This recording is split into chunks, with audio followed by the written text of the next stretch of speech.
خبر شامل کرتے ہیں بہاول نگر سے بیورو چیف جمیل زیدی کی رپورٹ۔ بہاول نگر کی تحصیل چشتیہ میں پیرا فورس ٹیم کی بڑی کارروائی۔ انفورسمنٹ آفیسر حافظ محمد جمشید، انویسٹیگیشن آفیسر نعمان شبیر اور محمد رضوان نے چک نمبر 14 کی جیانی میں عوامی شکایات پر غیر قانونی بھینسوں کے باڑے کو سیل کر دیا۔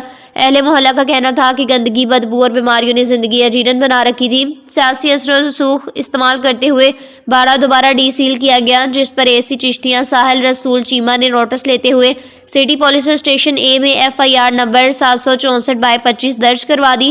پیرا فورس کے اقدام کو اہل علاقہ اور صحافی برادری نے بھرپور سراہا۔ چشتیہ میں پیرا فورس کی بھرپور کارروائی۔ گندگی، بدبو اور بیماریوں سے تنگ شہریوں نے کارروائی کو سراہتے ہوئے کہا کہ پیرا فورس عوام کے لیے مسیحا بن کر سامنے آئی ہے۔ تاہم باڑے کو سیاسی اثر و رسوخ پر دوبارہ ڈی سیل کیے جانے پر اسسٹنٹ کمشنر چشتیہ نے نوٹس لیتے ہوئے FIR 764/25 درج کروا دی اور پولیس کو جلد گرفتاری کے احکامات بھی جاری کر دیے۔ اہل علاقہ نے وزیر اعلیٰ پنجاب مریم نواز کا بھی شکریہ ادا کیا۔